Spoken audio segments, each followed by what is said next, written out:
les débuts de la civilisation, une force extraterrestre se pose sur la planète Terre. Rien ne sera plus jamais pareil. Et ils ont créé les êtres humains pour servir d'esclaves aux dieux. Ils sont plusieurs millions à croire que nous avons été créés par des extraterrestres. La conception génétique de la race humaine est un événement majeur dans l'histoire du monde. Et pour nous révéler la vérité, nos ancêtres auraient laissé derrière eux de mystérieux indices. Quand ces textes anciens évoquent des êtres étranges descendus du ciel, il faut prendre ça au pied de la lettre. On a reçu la visite d'extraterrestres. Alors, les extraterrestres ont-ils fécondé les premiers humains, accélérant ainsi notre évolution de plusieurs milliers d'années? Un homme dit en avoir la preuve. Je crois que Star Child n'est pas entièrement humain. Mais tout le monde n'est pas convaincu. Tant qu'il n'y aura pas de preuves concrètes, les scientifiques ignoreront tout ça. Sceptiques ou partisans, ils enquêtent sur la théorie des anciens astronautes. Les extraterrestres sont-ils parmi nous? Nés, blottis autour du feu, les hommes menaient une existence simple. Ils n'avaient pas grand-chose et ne connaissaient rien du vaste monde hors de leur caverne.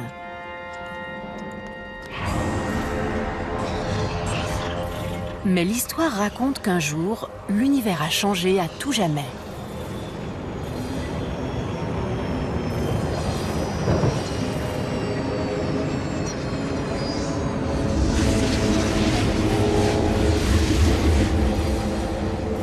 Ce jour-là, des extraterrestres se sont posés sur la Terre pour entrer en contact avec nos ancêtres primitifs.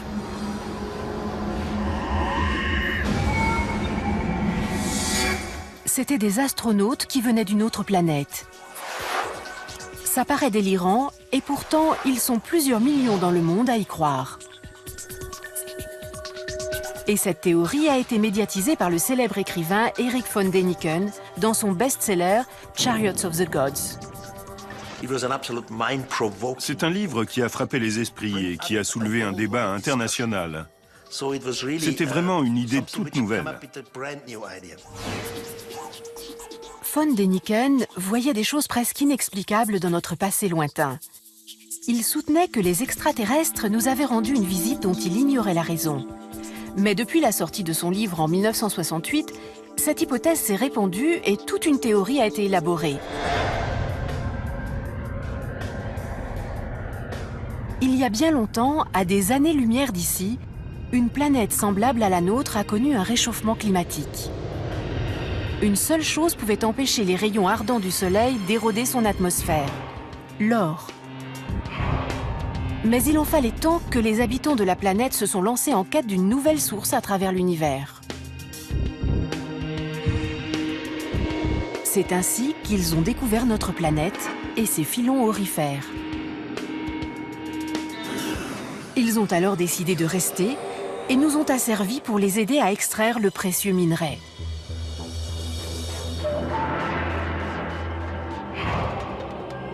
Pendant leur séjour sur Terre, ils ont bâti des monuments prodigieux comme les pyramides d'Égypte et d'Amérique.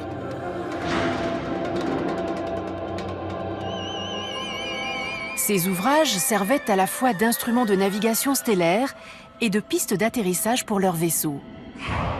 Peut-être ces visiteurs nous ressemblaient-ils, ou peut-être pas. Quoi qu'il en soit, ils nous ont apparemment initiés à de nouvelles technologies. Disciple d'Erich von Däniken, Giorgio Tsoukalos va encore plus loin.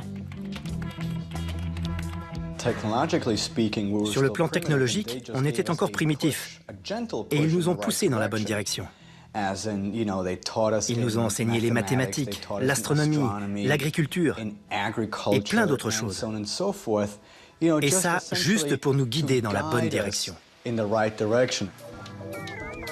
Et ce qu'ils nous ont enseigné de plus précieux, ce sont les techniques d'exploitation minière nécessaires à l'extraction de l'or.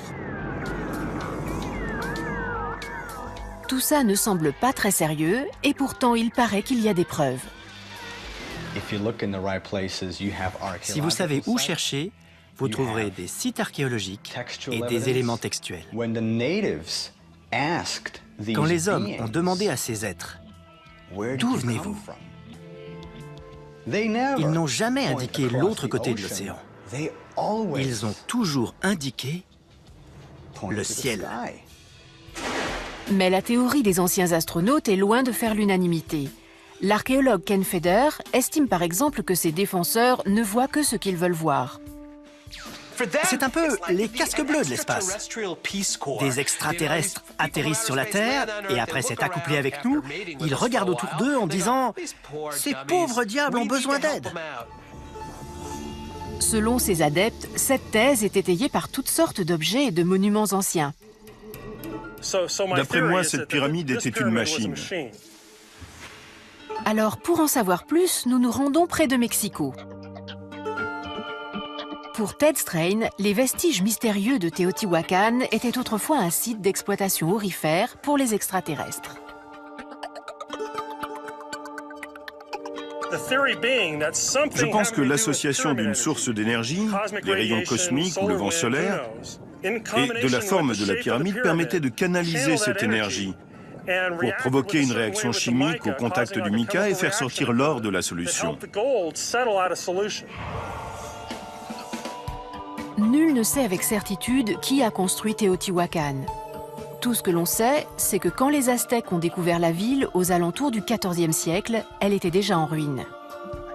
Pour Ted Strain, c'est la preuve que les anciens astronautes l'utilisaient à la fois comme agence de recrutement, comme observatoire astral et comme centre commercial.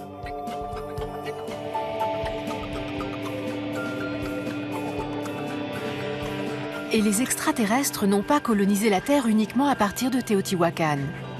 Sur toute la planète, on trouve des constructions étranges qui semblent avoir été conçues pour des êtres et des vaisseaux venus d'ailleurs. Non loin de Teotihuacan, le sommet de la grande pyramide de Chichen Itza comprend une piste d'atterrissage.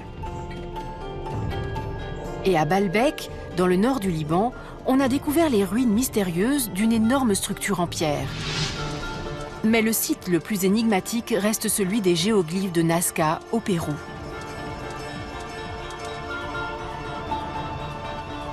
Ces lignes ont déconcerté archéologues et mystiques pendant plusieurs décennies. Entrelacées sur un haut plateau désertique, elles sont là depuis au moins 1000 ans.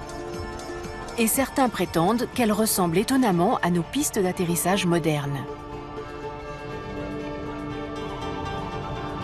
Certains de ces pictogrammes font 2 ou 3 kilomètres de long et sont parfaitement droits.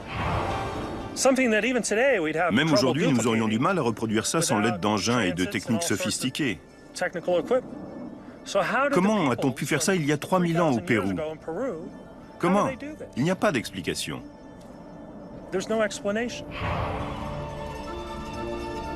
Mais les lignes de Nazca sont encore plus étonnantes quand on les observe du ciel. On voit alors apparaître des singes, des araignées et des oiseaux grands comme des terrains de football et pourtant invisibles depuis le sol. Comment une ancienne civilisation aurait-elle pu faire ça sans l'aide d'une machine, d'un avion ou même d'une navette spatiale? Peut-être que quelqu'un leur indiquait où tracer les lignes depuis un ballon, un avion, une navette ou un engin antigravité.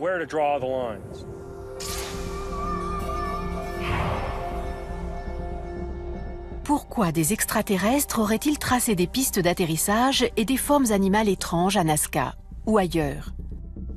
Nous ne le saurons peut-être jamais. Mais ce qui semble certain, c'est qu'une fois sur la Terre, les astronautes n'ont pas chômé. Reste à portée de vue et tiens la corde. À en croire la légende, les astronautes nous ont pris sous leur aile et nous ont appris à fabriquer et à utiliser des outils. Des lasers, par exemple, pour découper des blocs de pierre absolument parfaits. Ces mêmes blocs qui ont ensuite servi à bâtir les monuments anciens qui continuent à nous fasciner, comme les pyramides d'Égypte. Les archéologues estiment que les pyramides ont 5000 ans. Chaque bloc de pierre pèse jusqu'à 15 tonnes. Comment des gens ordinaires ont-ils pu construire ces chefs-d'œuvre architecturaux? À l'autre bout du monde, on trouve les mégalithes de l'île de Pâques. Des statues qui pèsent jusqu'à 82 tonnes. Et en Amérique du Sud, les blocs de granit des portes, des pyramides et des mégalithes gigantesques qui se dressent à près de 4000 mètres de haut ont plusieurs centaines, voire plusieurs milliers d'années et pèsent jusqu'à 130 tonnes chacun.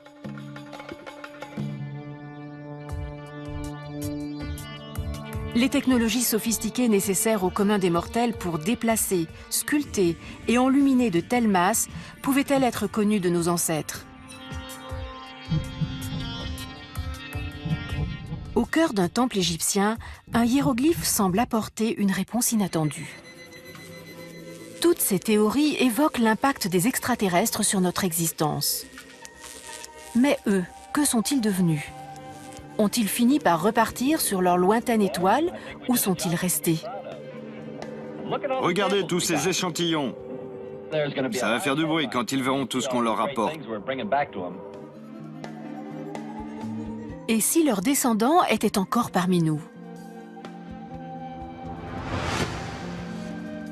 Dans les années 30, alors qu'elle explore une caverne au Mexique, une adolescente découvre 2 squelettes à moitié enfouis dans la poussière.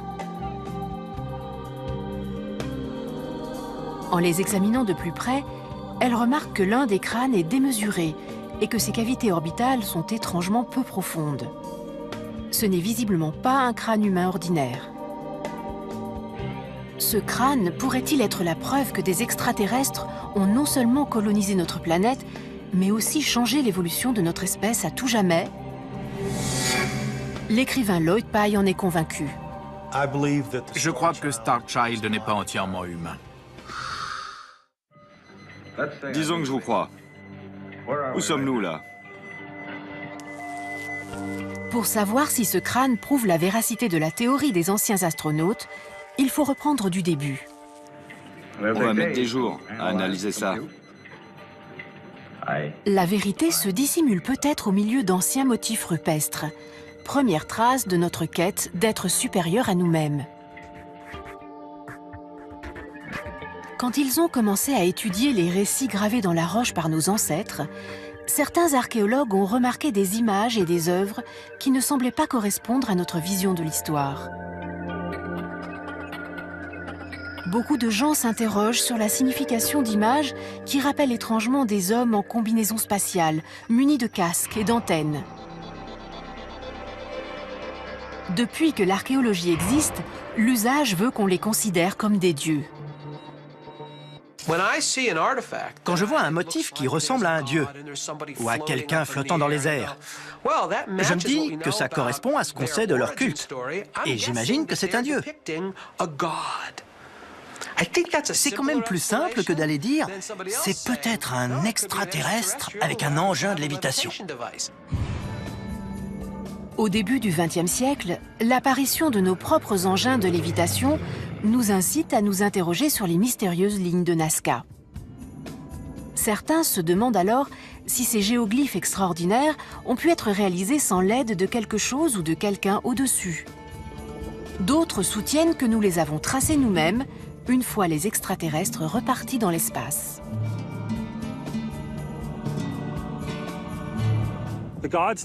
Quand les dieux sont partis, les peuples sur Terre qui avaient été en contact avec eux ont voulu qu'ils reviennent. Alors ils ont dessiné des motifs sur le sol pour leur dire « Nous sommes là. Si vous revenez, atterrissez ici. » Des extraterrestres seraient-ils ainsi à l'origine de nos plus grandes réalisations culturelles et artistiques? L'hypothèse a longtemps semblé trop farfelue pour être envisagée. Mais dans les années 60, l'homme explore l'espace et pose un pied sur la Lune.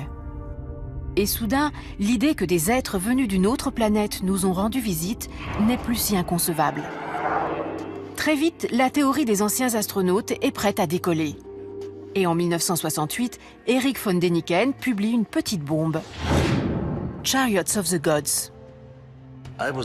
J'étais gérant d'un hôtel quand j'ai écrit Chariot of the Gods. C'est un livre qui contient beaucoup d'erreurs, des choses dont je sais aujourd'hui qu'elles sont fausses. Pas tout, mais une partie.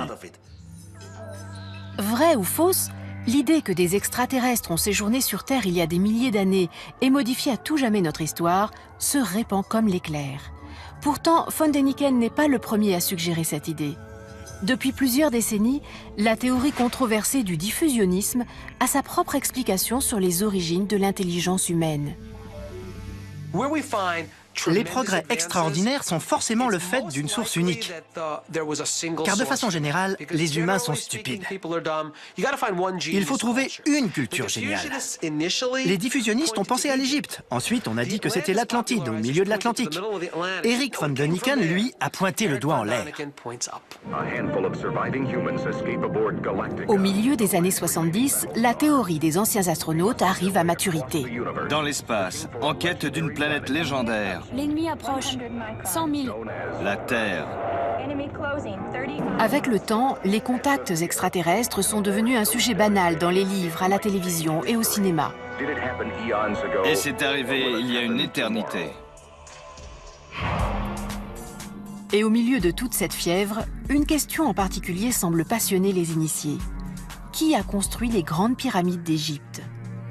Plus que tout autre monument, elles représentent un exploit architectural presque impensable pour l'Antiquité.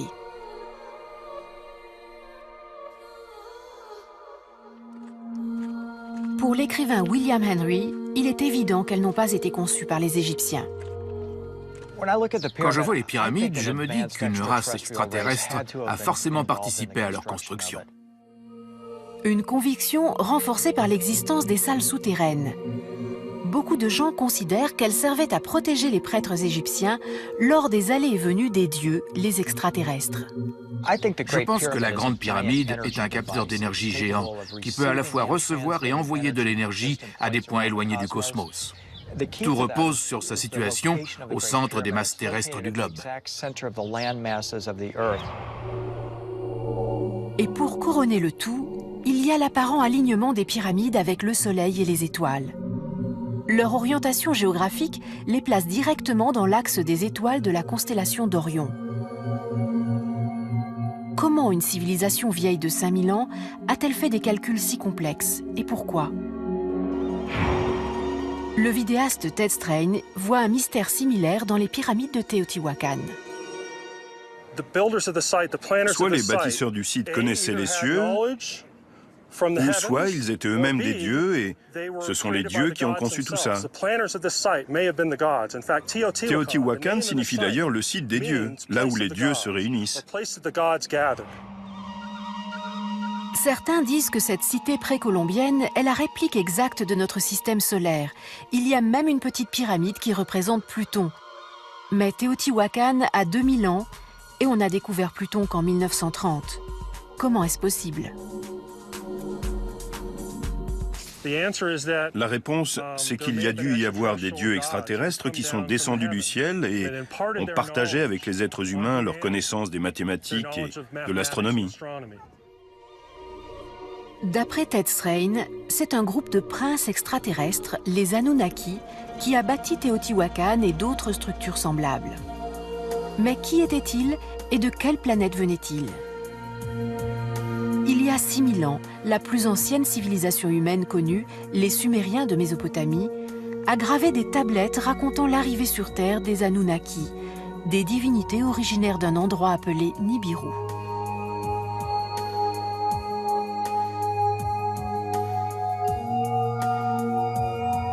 Ils nous ont apporté de nouvelles technologies et nous ont montré notre place dans le système solaire.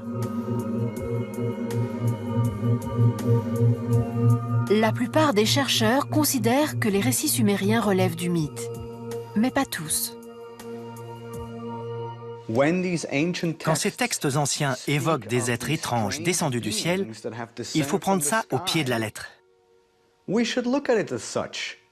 Il n'y a pas lieu d'interpréter ça de façon symboliste. Ils ont peut-être voulu dire ça ou ça. C'est sans doute très simple. On a reçu la visite d'extraterrestres. Sauf que les anciens astronautes ne nous auraient pas seulement rendu visite, ils nous auraient carrément créés, de façon tellement horrible qu'on a peine à le concevoir. Mais peut-on le démontrer? Ce crâne est peut-être la preuve d'un métissage entre les extraterrestres et les humains, il y a des centaines ou même des milliers d'années. Ils ont choisi celle qui leur plaisait le plus et les ont prises pour femmes.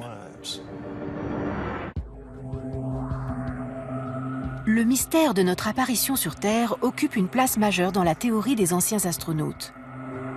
Les scientifiques s'accordent à dire que l'homme moderne et les autres primates ont un ancêtre commun. Mais Homo sapiens a plus de 100 000 ans. Et les experts se sont longtemps demandé ce qui a déclenché l'apparition soudaine de la civilisation il y a à peine 6 000 ans. Le chaînon manquant est une intervention extraterrestre dans notre patrimoine génétique. Parce qu'il y a une chose très claire. Nous avons fait un bond en avant sidérant. Nous étions dans les cavernes et soudain, nous voilà en train de bâtir des pyramides.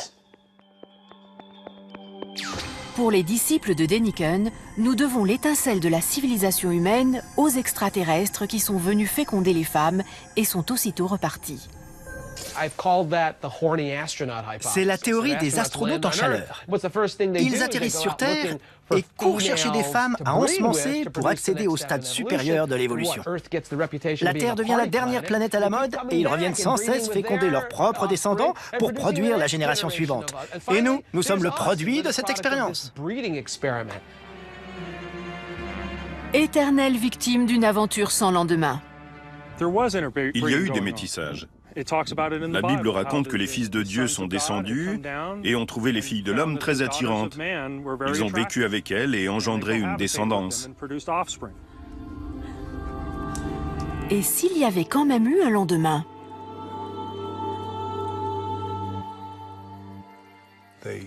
Certains ont eu des concubines, mais d'autres sont tombés amoureux et se sont mariés. Mais ça ne s'est peut-être pas du tout passé comme ça. Certains envisagent nos origines de façon nettement moins romantique. La méthode utilisée pour nous créer relèverait plutôt de la manipulation génétique. Les tablettes sumériennes racontent comment les dieux ont façonné les humains à partir de tubes, de jarres et d'argile. Dans la théorie des anciens astronautes, ces dieux sumériens sont en fait des extraterrestres. Mais qu'ils nous aient engendrés ou modelés dans l'argile, le problème reste entier. Pourquoi? Les extraterrestres n'ont pas eu à faire le sale travail. Ils avaient une main-d'œuvre soumise ici, sur la Terre, qui les adorait comme des dieux. Ils avaient besoin de main-d'œuvre. Ce qui intéressait les anciens astronautes, c'était les mines. Mais les hommes ne travaillaient pas seulement dans les mines. Ils s'occupaient aussi du bétail et cultivaient les champs. Ils servaient les dieux. Pour savoir à quelle époque les extraterrestres sont arrivés, il faut aller en Chine à la rencontre du peuple Dropa. Les Dropa seraient une race extraterrestre qui a survécu jusqu'à aujourd'hui sur la planète Terre. L'histoire veut qu'en 1938, un archéologue ait découvert un étrange site funéraire dans une grotte à la frontière du Tibet et de la Chine.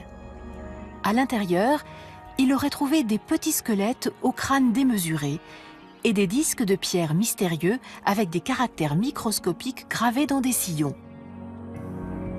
Passée inaperçue, cette découverte singulière refait surface 20 ans plus tard, lorsque quelqu'un prétend avoir traduit les inscriptions. Les disques raconteraient l'histoire d'un vaisseau qui se serait écrasé sur notre planète il y a 12 000 ans. Ils étaient échoués. Alors ils ont créé un village, une civilisation. Ils ont prospéré, ils ont cultivé des champs et, au bout du compte, ils sont devenus les ancêtres de la race chinoise. Une hypothèse aussi extraordinaire mériterait d'être approfondie. Mais nous ne saurons peut-être jamais la vérité, car on raconte que les Chinois ont mis les preuves sous clé. Pourquoi croyez-vous qu'il y a plus d'1 milliard de Chinois sur Terre? Ils étaient là les premiers. Incroyable. Mais comment? Il existe pourtant un crâne semblable à ceux soi-disant trouvés en Chine et qui pourra peut-être nous éclairer. Nous allons l'examiner pour tenter de retracer son histoire. Il a été découvert par une adolescente au Mexique il y a 70 ans. Elle est entrée et elle a vu un squelette sur le dos. Elle a alors gratté la terre avec ses mains et elle a exhumé un second squelette enfoui dans le sol. D'après elle, il était mal formé. Depuis, le crâne a changé de propriétaire au moins 2 fois. Aujourd'hui, Ray et Melanie Young se considèrent volontiers comme ses parents. Le mari d'une de mes collègues de travail l'avait eu de la femme qui l'a trouvé. Comme je suis infirmière néonatale, il m'a demandé d'y jeter un coup d'œil. Au début, il m'a montré une photo sur laquelle on ne voyait que cette partie-là du visage. Je l'ai regardée et je me suis dit, je ne vois pas du tout qui c'est. Déterminé à percer son secret, il demande à Lloyd Pye, spécialiste des sciences alternatives, de mener l'enquête. Nous savions qu'il était l'homme de la situation. Ce qui m'a le plus intrigué quand j'ai comparé Starchild à un squelette humain, ce sont ses cavités orbitales. Mon père a été optométriste pendant plus de 40 ans et je sais parfaitement à quoi ressemblent des cavités orbitales. Je m'apprêtais à assister à un congrès d'ufologie à Laughlin, dans le Nevada. Alors je leur ai demandé de me confier les 2 crânes, car la conférence devait réunir environ 500 personnes, dont une bonne partie connaissait bien ce genre de choses. Je voulais avoir leur avis. La trouvaille surprend tout le monde. Ils se sont tous accordés à dire que ce crâne ressemblait énormément à celui d'un gris. Les gris correspondent au type d'extraterrestre que nous connaissons le mieux. J'ai aussitôt décidé de le montrer à des scientifiques. Lloyd veut d'abord déterminer l'âge exact du crâne. Il le confie à un laboratoire de Miami pour une datation au carbone 14 qui révèle qu'il a 900 ans. Les chercheurs observent ensuite le crâne au microscope.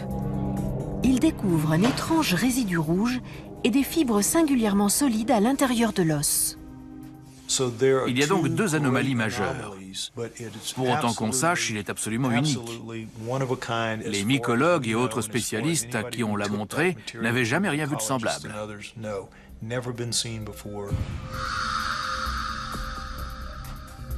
Lloyd est convaincu que ce crâne n'est pas totalement de notre monde et que son propriétaire descendait probablement d'un humain et d'un extraterrestre. Il l'a baptisé Starchild, l'enfant des étoiles. Ce n'était pas très avisé comme choix. Quand j'appelle des scientifiques et que je leur dis « j'ai un crâne étrange à vous montrer », ils me demandent s'il a un nom. Et dès que je dis Starchild, clic. Le seul moyen de savoir avec certitude si Starchild est humain ou extraterrestre, c'est d'analyser son ADN. Lloyd joue sa réputation, mais il veut connaître la vérité, quel qu'en soit le prix. Beaucoup de simples mortels admettent difficilement que des extraterrestres nous aient conçus et aient contribué aux grands chefs-d'œuvre du passé. Notre planète Astron Delta. Mais la science peut peut-être appuyer cette théorie ou au contraire la réduire à néant. On creuse le sol pour étudier les strates les plus anciennes. Et s'il y avait des traces d'une présence extraterrestre, on le saurait. Pour certains, il est évident que les extraterrestres nous ont colonisés, qu'ils se sont reproduits avec nous et nous ont enseigné leur savoir. La forte densité de notre planète nous a permis d'élaborer les théories de la gravité et de l'antigravité. Ça m'échappe. Comment ne pas s'émerveiller en voyant qu'à différents endroits, des peuples primitifs ont sculpté et déplacé des pierres pesant jusqu'à 100 tonnes. Divers objets anciens évoquent des technologies qu'on croyait inconnues en des temps si reculés. Et certains archéologues sont captivés par les reliques exhumées ces dernières années. D'autant que la plus stupéfiante d'entre elles pourrait transformer notre vision de l'histoire. On pense souvent que c'est Thomas Edison qui a inventé l'ampoule. En fait, c'était peut-être les extraterrestres. Au cœur d'un temple de l'ancienne Égypte, des gravures rupestres au symbolisme mystérieux fascinent les visiteurs. Pour la plupart des égyptologues, elles relatent la naissance d'un dieu. Mais d'autres affirment que ce hiéroglyphe représente une ampoule avec son filament et son fil électrique. C'est tout à fait extraordinaire. L'électricité n'a pas été inventée par notre civilisation. Elle existe depuis des siècles. Mais c'est un savoir qu'on a perdu. Difficile à croire. Mais il y a un autre argument. Comment les Égyptiens ont-ils gravé tous ces motifs dans le noir complet? Ils ne pouvaient pas utiliser de lampe à huile ni de torche. On n'a pas retrouvé assez de suie à l'intérieur des pyramides. Serait-il possible qu'ils aient eu des piles?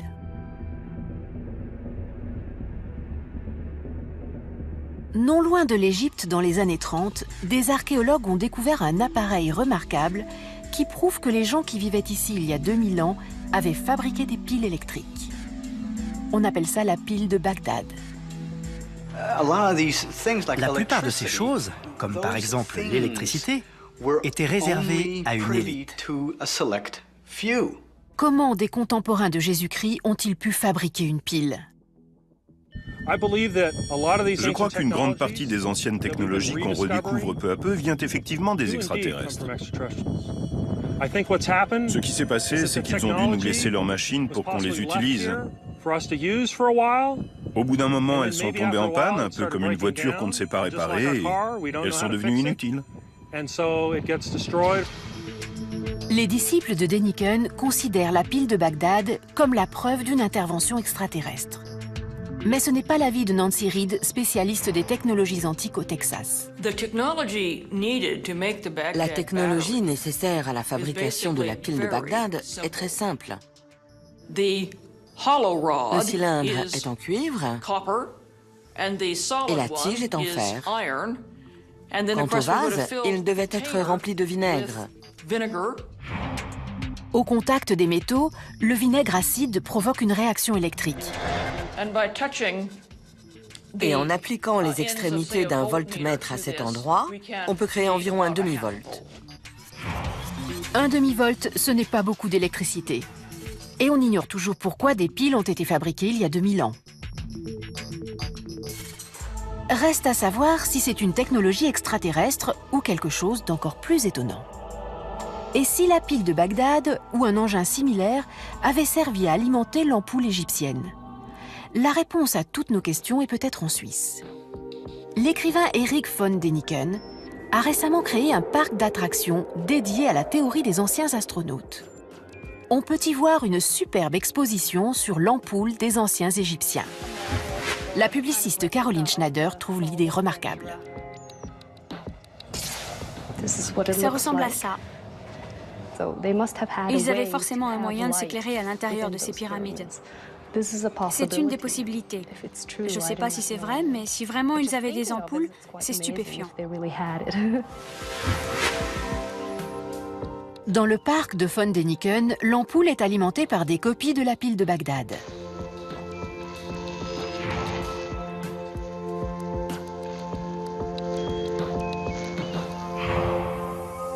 Mais l'image originale représente-t-elle vraiment une ampoule, ou cette idée est-elle le produit d'une imagination trop féconde? Quand ils lisent von Däniken, je recommande à mes étudiants de couvrir les légendes sous les dessins. Et je vous garantis que si vous faites ça, vous ne voyez pas une ampoule. Vous voyez quelque chose qui ressemble à une aubergine. Vous retirez votre main et vous vous dites « Une ampoule ? Mais de quoi il parle ?» Montrez-moi le verre. Montrez-moi le culot de métal qui se vissait dans la douille. Montrez-moi la source d'énergie de cette ampoule. Ça, ce sont des preuves concrètes. Il faut croire que tout ce qui brille n'est pas or. Mais au fait, a-t-on trouvé de l'or à Teotihuacan? Et surtout, est-ce qu'on a trouvé la moindre preuve que les extraterrestres ont bâti cet endroit pour y extraire de l'or? L'archéologue Kim Goldsmith étudie les ruines de cette cité précolombienne depuis 24 ans. Il n'y avait pas d'or ici. Pour commencer, il n'y a pas de filon aurifère dans la région. Et personne n'a apporté d'or ici du temps de Teotihuacan. Et la théorie selon laquelle la pyramide était une plateforme d'atterrissage.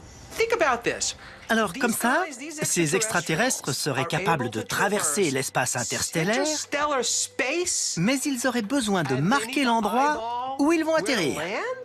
Ils n'ont pas de GPS. Cela étant, les pyramides avaient peut-être quand même une signification astrale. Ted Strain affirme qu'elles reproduisent exactement notre système solaire.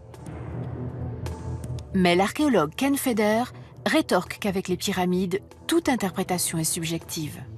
L'agencement de Teotihuacan n'a rien à voir avec les planètes. Bien sûr, si on s'arrête à 9, on a effectivement le bon nombre de planètes. Visiblement, ils considéraient Pluton comme une planète, même si certains astronomes mettent ça en doute aujourd'hui. Mais si on s'arrête à 9, on se dit « Waouh, 9 pyramides, comme les 9 planètes !» Sauf qu'en fait, il y en a une 10e, une 11e et une 12e. Certains disent qu'il y avait plus de planètes dans le système solaire à l'époque. C'est un cercle vicieux.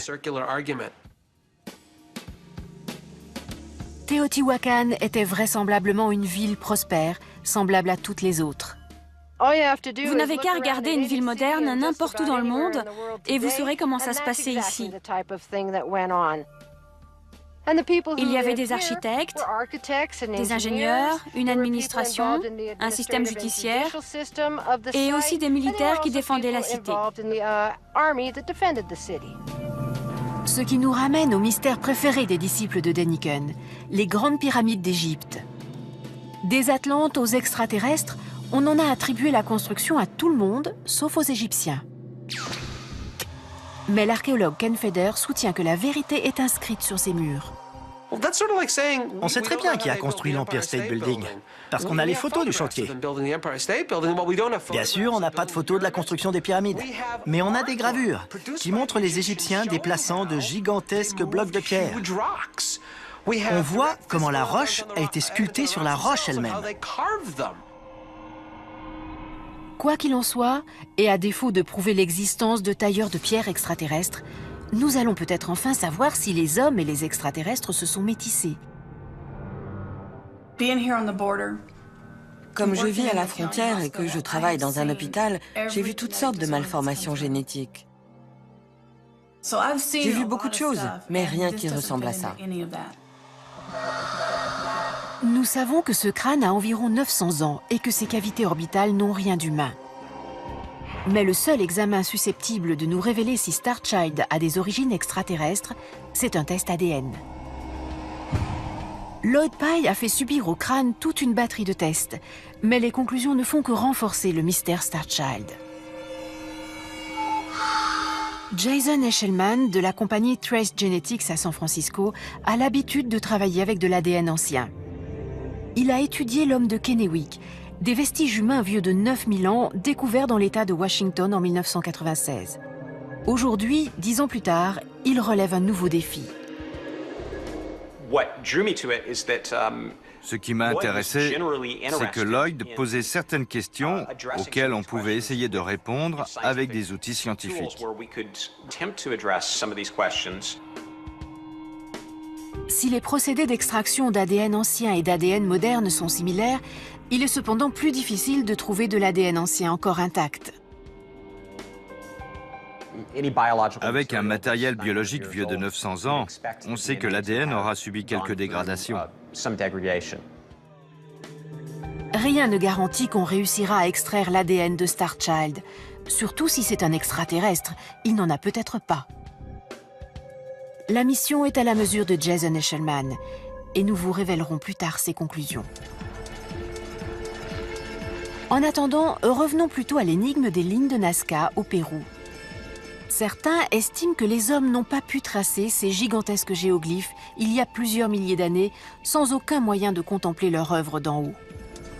Ils prétendent que les lignes ont été faites par des extraterrestres ou que ces derniers nous ont au moins montré comment faire. Mais à en croire un expert, ce n'était pas nécessaire. Joe Nickell fait partie du comité d'enquête scientifique sur les théories paranormales.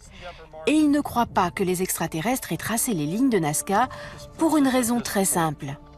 Les anciens astronautes auraient évidemment survolé le plateau avec une soucoupe volante. Ça aurait soulevé un gros nuage de poussière. Les humains auraient été obligés de se masquer le visage, de plisser les yeux et de se courber. Et ils auraient pris des bâtons et une corde comme nous pour finir les motifs. Joe commence par préparer le matériel. Ce n'est pas très couleur locale, mais on est obligé d'utiliser ça parce qu'on n'a pas de désert de gravier à notre disposition. Il mesure ensuite les repères de la figure. Il s'apprête à recréer l'un des plus beaux géoglyphes de Nazca, l'araignée de 45 mètres. Ça doit faire dans les 6 mètres. Vérifie s'il y a 6 mètres d'ici à là-bas. 6 mètres 30. Il va mesurer à nouveau. Le temps passé sur cette étape porte ses fruits. Il prend donc tout son temps. Mais il a quelques difficultés. Bon, Il lui faudrait peut-être une contribution extraterrestre finalement. Cette enquête sur les géoglyphes représente un enjeu majeur. Depuis plusieurs décennies, leur mystère est la pierre angulaire de la théorie des anciens astronautes. Mais aujourd'hui, Joe Nickell pense parvenir à les démystifier pour de bon. les gens sont souvent impressionnés par les immenses dessins au sol ou par les cercles de culture, car ils croient que c'est très difficile à réaliser. Mais ce n'est pas plus difficile que de tracer un cercle régulier. Ce qu'on fait sur une petite feuille de papier avec un compas et une règle, on peut le refaire à grande échelle.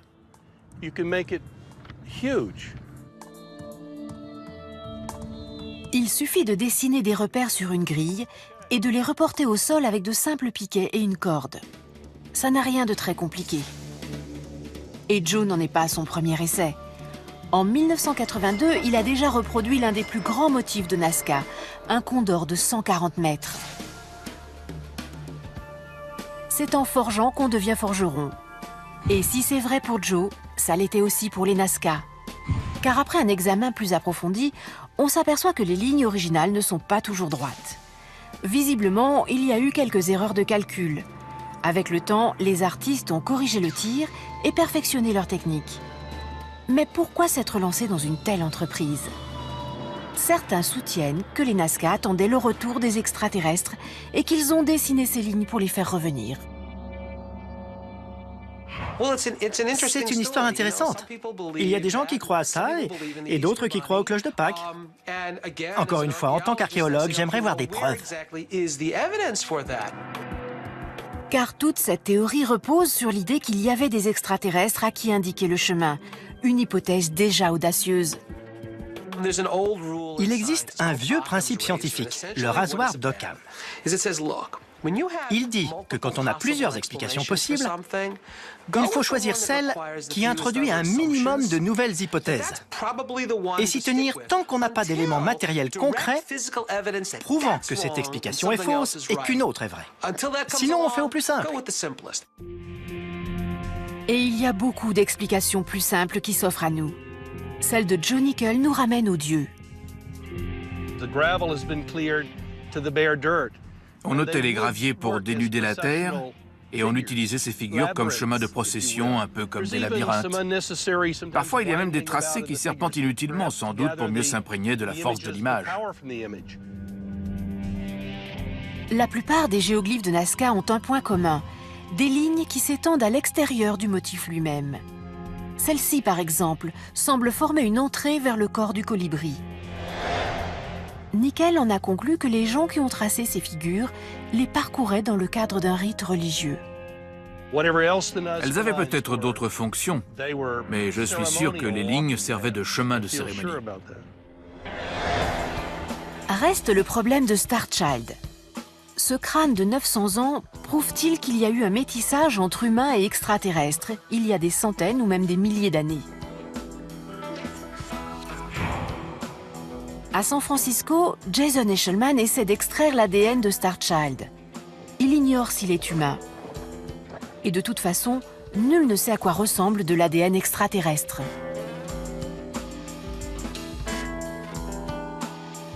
Après plusieurs tentatives, il parvient à extraire de l'ADN mitochondrial, le plus facile à trouver dans un spécimen aussi ancien. Mais les informations transmises par ce type d'ADN ne concernent que la mère. Le génotype qu'on a trouvé correspond tout à fait à la région du sud-ouest où il a été découvert. L'ADN de Star Child indique que sa mère était humaine. J'ai cherché de l'ADN humain.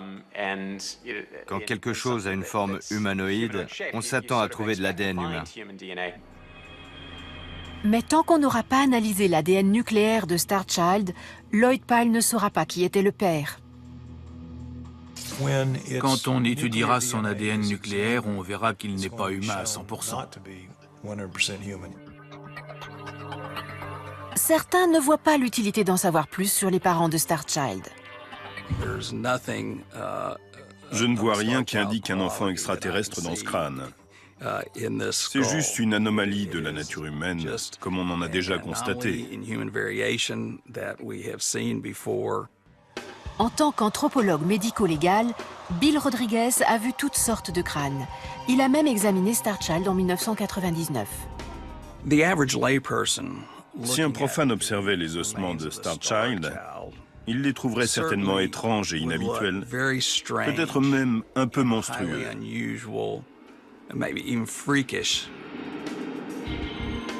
Le visage est en effet très singulier, surtout les cavités orbitales. Un humain aurait-il pu survivre avec des yeux comme ça?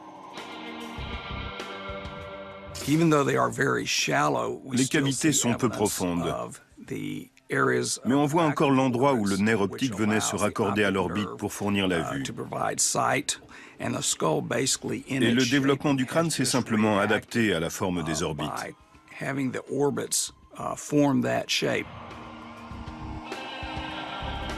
Mais Star Child a d'autres particularités bizarres, comme par exemple sa boîte crânienne difforme. Pour Lord Pye, cette difformité suffit à prouver que son protégé n'est pas entièrement humain. La seule explication possible, c'est qu'il s'est développé ainsi à cause de ses gènes. Son corps a dû consentir à différentes compensations qui lui ont permis d'intégrer des changements importants qu'on ne voit pas chez les êtres humains. Pourtant, Bill Rodriguez possède le moulage d'un crâne humain dont la forme rappelle un peu celui de Star Child. Chez les jeunes enfants, les bosses pariétales sont souvent marquées. C'est l'endroit où, de chaque côté, l'os pariétal forme une sorte de protubérance. Ce n'est pas anormal, mais comme je le disais, si on regarde ce crâne de dos sans voir la zone du visage, on retrouve le même genre de profil que celui de Star Child. Là encore, l'interprétation est subjective. Même si Star Child ne prouve pas que les anciens astronautes ont modifié le cours de notre histoire, nous sommes peut-être liés à eux d'une manière ou d'une autre. Il n'existe aucune trace fossile du chaînon manquant entre l'homme et le singe. Alors notre ancêtre commun serait-il extraterrestre? Y a-t-il eu un métissage entre les deux espèces? Carl Sagan avait raison de dire qu'il serait plus facile à un être humain de s'accoupler avec un pétunia qu'avec un extraterrestre. Au moins, l'homme et le pétunia ont évolué sur la même planète. Non, il n'y a rien de rationnel là-dedans. Tout ça est purement fantaisiste. Il y aura toujours des gens pour affirmer que les extraterrestres ont colonisé la Terre et nous ont ensuite créés pour les servir, modifiant ainsi le cours de l'histoire. Il reste encore tant de choses qui nous échappent à propos de nos ancêtres, humains ou pas.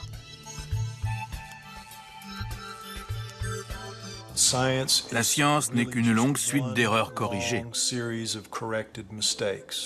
Je crois que Starchild montre qu'il y a des erreurs qui doivent être corrigées.